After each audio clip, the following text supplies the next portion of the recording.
Okay, boys and girls, this is a quick reminder review of your think marks. Okay, so this is your reading responses um, slideshow for the week.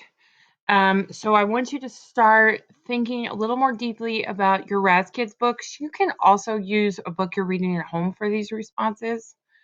But just make sure it's something that's on your level. If you're a high level reader and you're reading Dr. Seuss, that's a problem.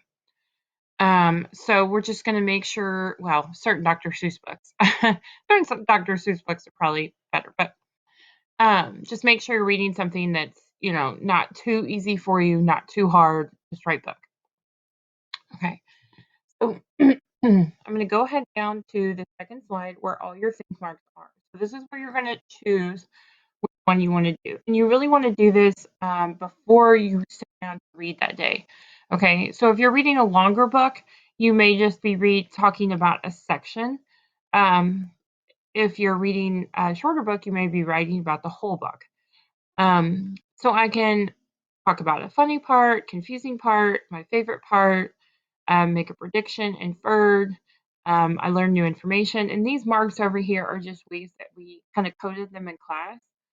Um, and the kids just like putting these on a post-it note and helping them remember what they're reading for. So if you have post-it notes at home and you want to let them read with one, that's great. If not, no worries. It's just a little way to help them remember. So I chose to read with an important part in mind. And I went back to a book that we've read together, Dinosaurs Before Dark. And if you haven't gotten a chance to listen to the end of it, boys and girls, it is on my YouTube channel as well. So I've read the rest of the last 3 chapters to you online, so you can read that. Some people watched, and some people I think missed that. But what you do is you're going to fill out one of these. You have 2 for the week. Okay, the think mark I chose. Okay, and the think mark I chose was an important part. Okay, title of the book goes at the top, and then I chose an important part, and I can underline my title here. That might be helpful. Okay, so down here on my reflection is where I'm going to really think about. I'm going to write out what I was thinking while I read. Okay, an important part of this book is when Annie and Jack find out that the books they look at can bring them to different places in time. Jack finds a dinosaur book and it sends them back in time to dinosaurs. And maybe I should have put in the time of dinosaurs. I'll fix that. Then they use the book about their own town to get back home. This is important because a dinosaur was trying to attack them and they had to escape quickly.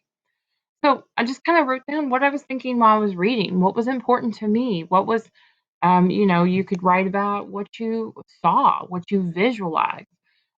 Maybe you were thinking about something that you relate to. Maybe you enjoy books and they make you feel like you're on an adventure just like Jack and Annie, and you could write about you made that connection. Maybe you are reading an informational book and you learned some new information. You can write about what you learned. So there's lots of different ways to respond, but good readers write about what they read. And that's really important to make that connection between reading and writing. That's what we're trying to do here. So be looking for these probably each week as we continue on through this NTI process.